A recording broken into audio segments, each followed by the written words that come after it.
Muy bien. Yo le decía hace unos días atrás que la Pascua como tal y el tiempo que Jesús había estado en la tumba son ¿cuántos días? ¿Cuántos días? ¿Cuántos días? ¿Cuántos? 3. ¿Y cuántas noches? 3. De hecho la Biblia dice eso.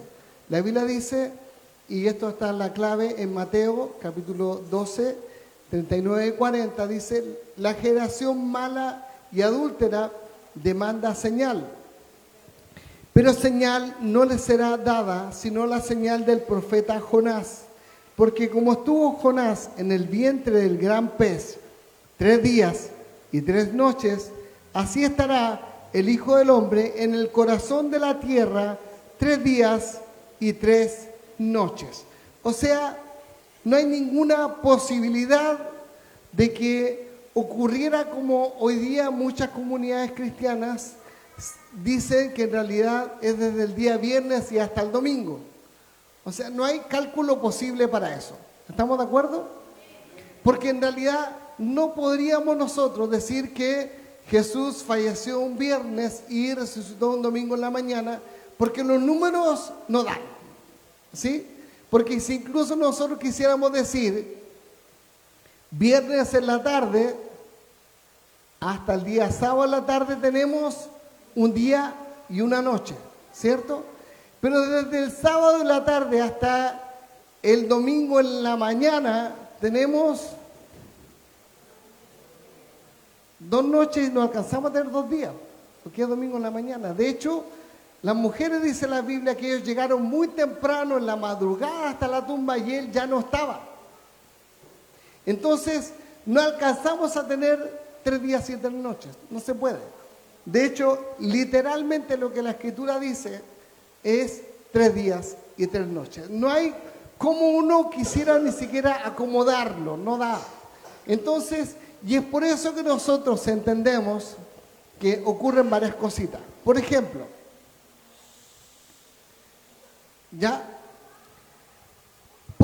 que Jesús cuando fue crucificado, de acuerdo a lo que dice la Biblia en el libro de Éxodo, que la Pascua debía celebrarse desde el 14 del mes de Nisan en adelante. Gracias, Mili.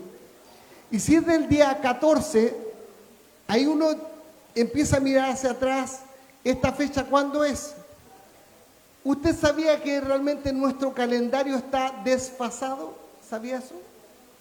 Que realmente el año 0 no es realmente el año que debiese ser 0, sino que debiese haber sido más o menos como 4 años hacia atrás.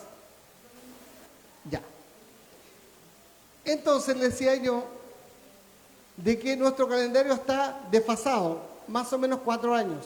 Pero sin embargo, cuando nosotros llegamos al momento de la crucifixión, Jesús, dice la Biblia que él ya tenía ¿cuántos años? 33 años, ¿cierto? Al momento de su ministerio cumplirlo tenía como 33 años. Ahora, el tema es que realmente la crucifixión se produjo en el año 31, en el año 31 de nuestra era. En realidad, ahí nosotros podemos calzar los desfases que hay. Y el año 31 de nuestra era coincide con el calendario judío cuando precisamente la Pascua cae el día miércoles, que es 14 de Nisan en ese momento. ¿Ya? Entonces, ¿por qué esto es importante? Y esto de los días y cosas, ¿por qué es importante esto? Porque precisamente lo que da esencia a nuestra fe, ¿qué es? Que Jesús murió. ¿Eso solamente? Que resucitó. La esencia de lo que nosotros creemos no es que Él haya muerto, sino que Él haya resucitado. Porque la Biblia a nosotros nos dice que cuando Él resucitó, Él se levantó como Señor y como Cristo. Entonces, ¿por qué es tan importante la resurrección? Porque si Él no resucitó, entonces vano es lo que nosotros predicamos. Entonces, ¿por qué? Porque la esencia de nuestra predicación es un Cristo resucitado, no un Cristo crucificado. El Cristo de la cruz es importante por el sacrificio, pero el Cristo que resucitó es importante porque la Biblia dice que cuando Él resucitó, nosotros resucitamos juntamente con Él. ¿Se fija? Entonces, no es solamente el decir que Él murió, que nosotros también debemos morir con Él. ¿Por qué? Porque la Biblia dice que el pago del pecado es la muerte. ¿Sí? ¿Cuántos aquí han pecado?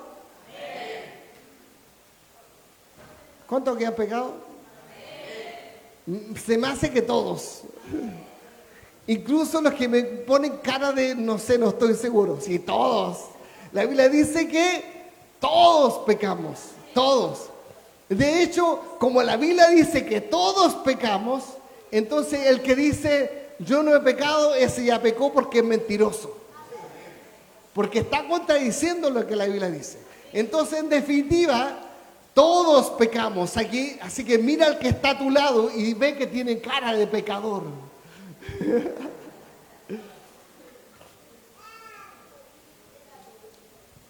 Porque sabes que nosotros muchas veces pecamos por acción, pero también por omisión.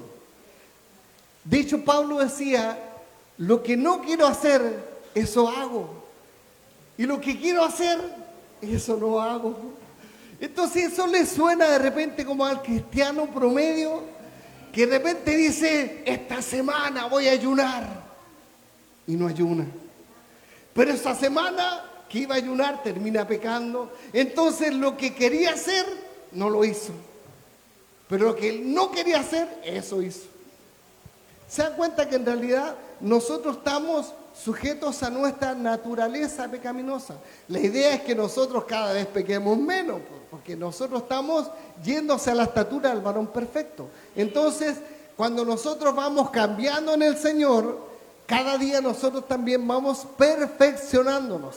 Y siendo perfeccionados, entonces también cada día pecamos menos. No quiere decir que usted nunca más pecó desde que aceptó a Cristo, porque eso también no es verdad. Lo ideal sería eso, pero no pasa. Entonces, ¿qué es lo que usted tiene que entender? Que nosotros sí, cuando creemos en el Señor, ocurre un proceso milagroso. ¿Sabía usted? ¿Cuántos aquí son creación de Dios? ¿Y cuántos son hijos de Dios? ¿Cuál es la diferencia? Porque la Biblia dice que a los que creen en su nombre, a los que aman, a los que creen en su nombre, se les dio la potestad de ser llamados hijos de Dios. O sea, a los que creen en el Señor, a los que creemos en Jesucristo, los que le aceptamos como nuestro Salvador, a nosotros se nos dio la potestad. La palabra potestad viene de poder. Se nos dio el poder de ser llamados hijos de Dios. O sea, no es cualquier cosa. Cuando habla de potestad, está hablando de que nosotros fuimos investidos de poder. Ser hecho hijo de Dios no es cualquier cosa. Ser hecho hijo de Dios significa que Dios pone de su poder en ti. ¿Por qué? Porque la Biblia dice que el Espíritu Santo viene sobre nosotros y Él habita en nosotros. ¿Cuántos dicen amén? Lo que nosotros vimos recién fue precisamente lo que ocurrió cuando Jesús fue llevado a la cruz. La cruz representa para nosotros precisamente el momento en que nosotros fuimos rescatados. ¿Se acuerda lo que significa redención? Yo lo dije hace unos días atrás también. ¿Qué significa redención? Comprados por un precio, pagar un precio. Redención es precisamente lo que ocurre cuando nosotros recibimos el perdón de nuestros pecados. Jesús pagó el precio que tú debiste haber pagado. ¿Sabes qué? Todos nosotros cuando pecamos estábamos condenados, pero Jesús lo que Él hizo fue pagar el precio que tú debiste pagar, que yo debí pagar. Entonces, ¿cómo ocurre esto? Precisamente cuando una historia de un joven que fue sorprendido cometiendo un delito y él fue llevado al tribunal y llegando al tribunal se encontró con que el juez era su padre. Y él dijo, estoy salvado, el juez es mi padre, jamás me va a condenar. Y entonces fueron leídos entonces allí los cargos y el juez dijo, te condeno por lo que tú has hecho y debes pagar tanto y tanto. Y él horrorizado, pero ¿cómo? Si es mi padre, pero lo condenó. Pero el padre, una vez que lo condenó, bajó del estrado y fue y él pagó el precio que debía pagar su hijo. ¿Por qué? Porque lo amaba. Entonces esto mismo ocurre con Cristo. Cuando Jesús, Él nació entre los hombres, Él lo hizo porque ni tú ni yo, ni nadie en la tierra era capaz de pagar el precio. Nadie era capaz. De hecho, la ley lo que hacía era condenarnos a todos nosotros, porque la ley que nosotros conocemos, ¿alguien ha visto por ahí los 10 mandamientos alguna vez? ¿Lo ha escuchado alguna vez? Esa es la ley. La ley nos condena, porque dice que nosotros dice, no robarás. ¿Alguien ha robado a alguien algo alguna vez? Y resulta que aunque sea las galletas de la mamá, pero en algún momento algo te robaste. No, es que esto en el trabajo sobra, me lo llevo. Ya te lo robaste. ¿O no? No, si comerme esto en el supermercado, total, esto le roban a todos, así que ladrón que roba ladrón. Y se lo come en el súper. Ya está robando. No pagó. ¿O no? O aquel que le llega a la casa y le dice, hermanito, mire, tengo este celular, 30 luquitas, baratito. Yo decía, oh, oferta, lo compro, receptación. O sea, está robando igual. ¿Me hago entender? O sea, muchas veces nosotros caemos en hacer lo indebido. O sea, ¿cuántos ladrones hay aquí? ¡Wow! ¿Qué dice además? Dice, no mentirás. ¿Alguien aquí alguna vez ha dicho una mentira?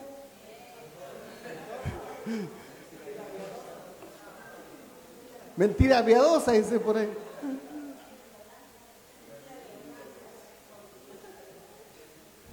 Yo creo que en esa ya dice que nadie puede decir, no, yo jamás. Porque hasta el que dice, lo llama y dice, oye, ¿dónde estás? No estoy en la casa, pero si yo estoy aquí no está. No es que ando comprando, pero ya voy. O sea, no estáis en la casa, estáis mintiendo. ¿Me sigue? O sea, nosotros tendemos a acomodar la realidad para que suene bien a veces. Pero sin embargo, cuando acomodamos la realidad, estamos mintiendo. ¿Me sigue? ¡Wow! No codiciarás la mujer de tu prójimo. Y ahí también va para las mujeres, no codiciarás el hombre de tu prójima, vamos a decirlo así. ¿Cierto? Claro, porque cuando dije no codiciarás la mujer de tu prójimo, las hermanas estaban diciendo, no, al revés también.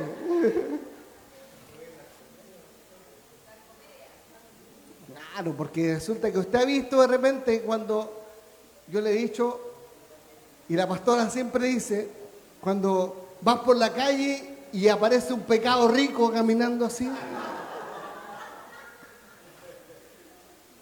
Y entonces dice, hay que mirar una sola vez y dice, pero bien larga para no pecar. Entonces, pero en definitiva, muchas veces esa codicia que nosotros tenemos hace que también pequemos. O sea, si nosotros tuviésemos, y mencionó 3 nomás, por si acaso, mencioné solo 3. O sea, si nosotros hoy día tuviésemos que ponernos frente al Señor, ¿somos pecadores? ¿Y cuál era el castigo para los pecadores? La muerte. Pero ¿sabes qué? En un momento en el cielo estaba ahí el Espíritu Santo, el Padre y el Hijo, conversando. Y ellos decían, realmente el hombre no va a poder cumplir con la ley. No es capaz. No le da. Y entonces dijeron, debemos tener un plan. Y ese es el plan de salvación. Si usted lo busca como yo se lo estoy relatando en la Biblia, no lo va a encontrar. Yo se lo estoy parafraseando. Para que no digan, ¿qué parte dice eso? ¿Por qué? Porque alguien debía cumplir la ley, pero el hombre no podía. No podía. Y entonces la Biblia se llena de imágenes cuando Abraham tiene que sacrificar a su hijo Isaac. ¿Y ellos van a dónde? Van a un monte. ¿Cuál monte van? ¿Se acuerdan o no? Ese monte donde ellos van es el mismo Gólgota donde Jesús iba a ser crucificado después. Es el mismo monte. Con otro nombre, pero es el mismo. Cuando él lleva a su hijo ahí para ser sacrificado, él estando a punto de sacrificarlo, viene el ángel y dice, detente, no sacrifiques al muchacho, porque Dios ha conocido que realmente tú no le negarías ni siquiera a tu propio hijo. Pero ¿sabes qué? Jesús dijo, Abraham vio mi día y se gozó. ¿Qué pasó? ¿Por qué Abraham vio su día y se gozó? Porque estando Abraham a punto de allí sacrificar a su hijo, Abraham vio en ese mismo monte la visión de cómo después el Hijo de Dios iba a ser sacrificado en ese mismo lugar. O sea, Abraham tuvo la oportunidad de ver al Cristo crucificado en el lugar donde él iba a sacrificar a su propio hijo. O sea, Dios le estaba diciendo, como tú no negaste a tu propio hijo, yo tampoco lo voy a hacer. ¿Me sigue? Y en ese mismo lugar, después fue levantada la cruz para que Cristo fuese crucificado. Entonces, pero Jesús tiene una particularidad. Él cumplió toda la ley. O sea, Él no mintió, Él no se robó nada, Él no codició a nadie. O sea, Él cumplió toda la ley. Y en Él no fue hallado pecado. Y por lo tanto, Él era el Cordero sin mancha, sin defecto, que debía ser presentado para ser sacrificado. ¿Por qué es tan importante los días? Porque Jesús, cuando fue llevado a la cruz, estamos hablando del día 14, cuando el Cordero debía ser sacrificado. Y la Biblia dice que la hora en que Jesús murió eran las 3 de la tarde. ¿Por qué es importante esto? Porque la tradición judía decía que la hora del sacrificio eran las 3 de la tarde. O sea, justamente en la hora en que debía ser llevado a cabo el sacrificio del cordero, que en este caso era el corderito, era el animal, en esa hora Jesús estaba muriendo en la cruz como el cordero sin mancha, sin defecto. Cuando Él muere en la cruz, Él antes de expirar, Él dice, consumado es. ¿Qué quiere decir? Todo está hecho. Todo lo que debía ser hecho, se hizo. Entonces, cuando Él dice esto, Él está diciendo, yo ya pagué el precio que tú debías pagar. ¿Y amén? ¿Por qué es importante? Porque se estaba cumpliendo la primera parte de decir, el Cristo murió en el momento correcto. Dice la Biblia que hubieron 3 horas de oscuridad, desde las 3 y hasta las 6. Oscuridad completa, como un eclipse de sol completo en esa hora. 3 horas oscuro. ¿Y sabe lo importante de eso? En el momento en que debía hacerse el sacrificio era entre las 3 y las 6. Si había oscuridad completa, tampoco se pudo hacer nada. El sacrificio que se hizo fue el correcto, no se hizo ninguno más. ¿Sabe por qué? Porque el sacrificio que se debía hacer era el del Hijo de Dios, que estaba ya en la cruz y que había muerto recién. ¿Vamos a entender? Pero la Biblia dice, entonces si él falleció, entonces un día miércoles, ¿por qué las mujeres no fueron al día siguiente a la tumba? Porque coincidamos en algo, las mujeres, ¿qué querían hacer? Querían perfumarlo, echarlo en ungüento, lo que se hacía en ese tiempo con los que morían. Pero como él tuvo que ser llevado rápidamente a una tumba, porque tenía que ser antes de las 6 de la tarde, que empezaba el día ya de, digamos, la fiesta, entonces no alcanzaron a hacer eso. Y fue llevado a la tumba de esa forma. Entonces, las mujeres después, el día jueves, no pudieron ir. ¿Por qué? Porque estaba la fiesta. El viernes podrían haber ido, pero el viernes tuvieron que ir a comprar. ¿Qué cosa? Los ungüentos y todo para preparar lo que tenían que hacer. El sábado no pudieron ir. ¿Por qué? Porque era Shabbat, o sea, era fiesta de nuevo. No se podía hacer nada. Pero ya el domingo en la mañana, ellas fueron temprano, decía el primer día de la semana, que era domingo, fueron temprano, ¿a dónde? A la tumba. ¿A qué? A preparar el cuerpo. Ellas iban a echarle los ungüentos, los perfumes y todas las cosas que le ponían para preparar al cuerpo.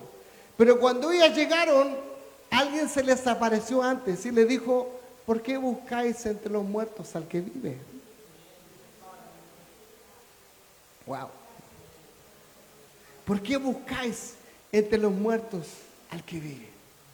Entonces, ¿saben qué? Ahí es donde nosotros podemos ver que el sacrificio se completa con la resurrección.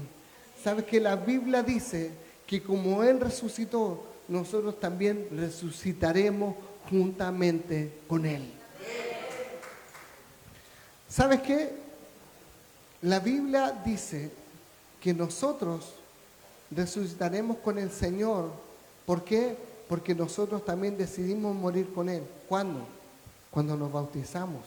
La Biblia dice que cuando nosotros somos bautizados, dice que nosotros al sumergirnos en las aguas, dice que nosotros morimos juntamente con Él. Y cuando emergemos, dice que nosotros somos vivificados. ¿Alguien de aquí no ha sido bautizado? Tiene que bautizarse. Es esencial. Es esencial. Entonces, ¿sabe qué? La Biblia dice que cuando Él se levanta de la tumba, Él se levanta, dije yo adelante, como Señor y Cristo. ¿Se acuerda? ¿Cómo se levanta? Y si se levanta como Señor, quiere decir que tiene todo el poder. ¿Ah? Eso es importante. Porque si se levanta como el Señor, entonces Él tiene todo el poder. Pero si se levanta como Cristo, entonces Él es nuestro Salvador. O sea, Él se levanta de dos formas. Primero como Señor, porque tiene todo el poder. Y se levanta como Cristo para darte salvación. O sea, Él se levanta y se levanta a ti y te da todo el poder. La Biblia dice, pero recibiréis poder. ¿Cómo dice? Pero recibiréis poder cuando haya venido sobre vosotros el Espíritu Santo. O sea, pero el primer paso es ser levantados juntamente con Él como hijos. Amén. Entonces, ¿qué es lo que ocurre? Muchas veces nosotros nos apartamos de Él. Y creemos que estando lejos, las cosas van a funcionar igual, pero no es así. Yo, un video que subí hace un par de días, hablando precisamente acerca de las personas que mueren en el mundo, no sé si alguien lo vio. En el mundo mueren 67 millones de personas cada año. Y de hecho, 57 millones de personas precisamente mueren sin Cristo. Es un número gigantesco. En Chile vemos 18 millones, 20 millones de personas.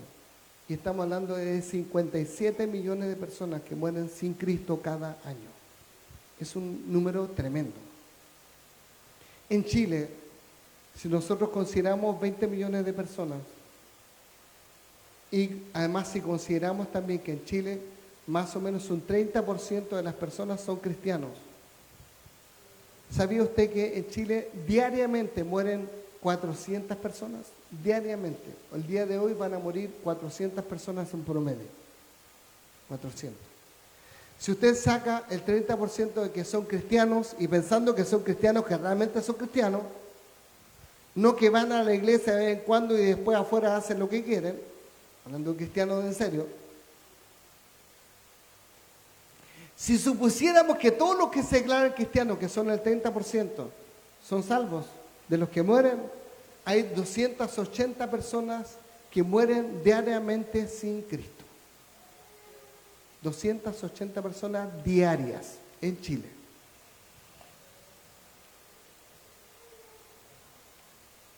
Y nosotros como iglesia, bien, gracias. ¿Qué hacemos realmente por eso? Y ahí es donde marcamos, o debiésemos marcar la diferencia. Y como iglesia debemos hoy día entender esto. Es necesario ocupar los recursos que tenemos. Redes sociales, la calle, la misericordia, lo que sea. Hay que usar todo. Porque sabes que hoy en día nosotros no podemos quedarnos como si nada cuando hay tanta gente que todos los días muere sin Cristo. Piensa que te estoy diciendo 280 personas diarias. Hablamos de 2.800 personas en 10 días. 2.800 personas. O sea, 8.400 personas al mes que mueren sin Cristo. ¿Te parece grande el número? Yo decía, a veces nosotros creemos que podemos andar por el mundo como si nada. Pero ¿qué pasa si una de esas personas que muere es tu padre, es tu madre? Si es tu hermano, tu hijo, si es tu amigo, aquel que tú dices, ese es mi pana, pero no le hablaste de Cristo y se murió. Se va a ir al infierno, va a morir la muerte segunda, que es ir al lago de fuego. O sea, si nosotros pensamos en todas estas cosas, realmente podemos llegar a entender que hoy es necesario que nosotros nos enfoquemos realmente en hacer lo que el Señor espera de nosotros. Amén. Yo sé que los que están aquí hoy día, no sé si todos, pero la gran mayoría son cristianos. Ahora, ¿cuál es el nivel de tu cristianismo el día de hoy? No lo sé, solamente tú lo sabes. No sé si realmente hoy día tú tienes realmente una relación con Dios o si realmente tu relación la quebraste hace mucho tiempo. Pero es necesario volverse al Señor. Yo quiero invitarte a que te pongas en pie, por favor. Mira, yo no sé si todos los que están acá alguna vez recibieron al Señor en su corazón, no lo sé. ¿Hay alguien que alguna vez no haya recibido al Señor en su corazón en este día? ¿Alguien que no lo haya hecho? ¿O todos lo hicieron en algún momento? ¿Por qué es importante esto que les pregunto? Porque precisamente cuando nosotros confesamos con nuestra boca que nosotros recibimos al Señor como nuestro Salvador, es cuando se produce la filiación, es cuando nos transformamos en hijos de Dios. Por eso es que es importante. Y por eso es que lo pregunto. Entonces, si alguna vez tú no oraste diciendo al Señor, Señor, yo quiero recibirte como mi Salvador, es tiempo que lo puedas hacer. Para que realmente seas contado dentro de los que son llamados hijos de Dios. Amén. Quizá a lo mejor tú estás hoy en este lugar y anteriormente sí lo hiciste, pero a lo mejor tienes una relación con Dios que está quebrada. Y entonces yo te voy a invitar en este día a todos los que están acá A que cierres tus ojos, por favor.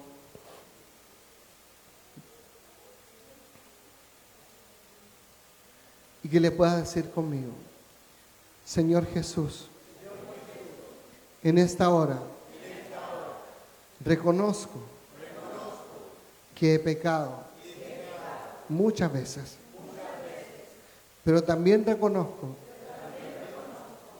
que Jesús murió por mí y lo recibo como mi Salvador, al Espíritu Santo como mi guía y a Dios como mi Padre, y que mi nombre sea inscrito en el libro de la vida y nunca más sea borrado de él. En el nombre de Jesús. Amén. Amén.